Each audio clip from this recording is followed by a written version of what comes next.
Hey peepsy doodles and happy new year. This is gonna be, well, we'll see how it goes because we know how fantastic I am with series. But this is going to be it's called the YouTube Pagan Challenge, and I found it in one of the groups that I was in and thought it was a really good idea.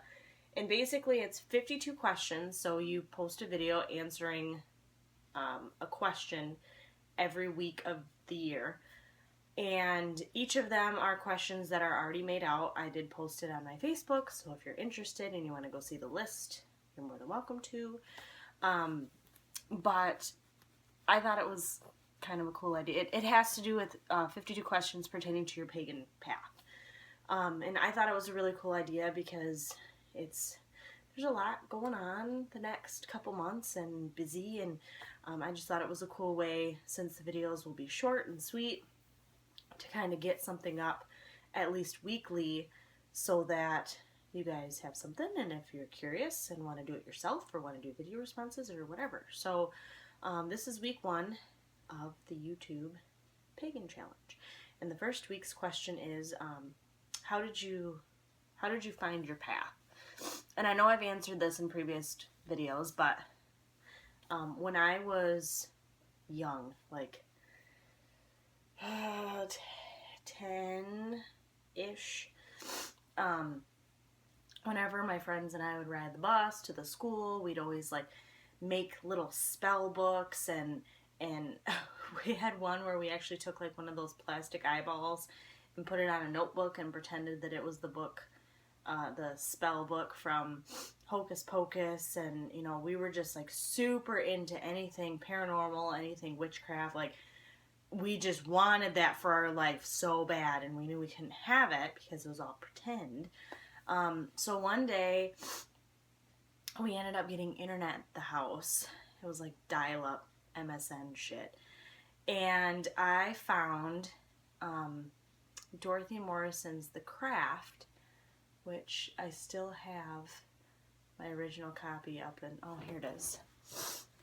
I found this online and kind of was reading the back of it and noticed that it was, not gonna fit it up there, noticed that it actually went through and talked about witchcraft and something called Wicca and how witches were real people. And I asked my mom if I could get it for Christmas, which she did. She got it for me for Christmas, and I plowed through the book, and I was in awe at the fact that there was a whole community of people that called themselves witches, and it was a real thing. And so I was raised Catholic, not super strict Catholic, but you know, we had catechism, we did our sacraments, we did all that goodness.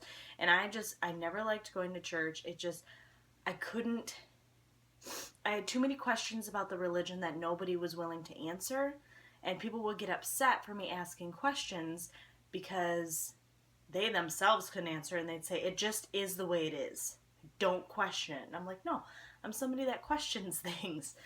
So with this, you know, it was, and you will hear this from a lot of people that end up finding this path. It was literally like coming home. It felt right. It felt good. It felt loving. It felt like a lifestyle and a religion and a spirituality that I wanted to be a part of. So from there, I ended up buying, well, I was young, but I got Buckland's Complete Book of Witchcraft, and then I got Solitary Witch, and kind of went on from there. And with Solitary Witch, I started my dedication ceremony, and that was the book that had all of the information in it that I was just so excited to delve into, and it just kind of sparked from there. So it started when I was really young, and I was just really interested in everything and anything paranormal and magical, and sparked into the life that I have today. And one of the things that Kevin and I have talked about is, you know, we don't want to force our children to be in any one set religion. You know, I bought I found circle round, which I've heard Flora talk about numerous times. And it kind of goes through in how to teach your children, you know, paganism and Wicca and how to kind of get them involved. And, you know, we've kind of discussed it, and that's something that I would like to be able to do, but it's also something that I don't want to push on them. You know, if it's something that they don't enjoy and they don't like, fine. I hope that you're happy in whatever it is you do choose. But, you know, I felt like it was something that I didn't like having to do something as far as spirituality and religion goes when I was growing up. You know, I didn't like going to church. I didn't like having religious, churchy classes. I didn't like it. So that's not something that I want to force on my kids. And if they end up finding something that really, really resonates with them, then that's awesome.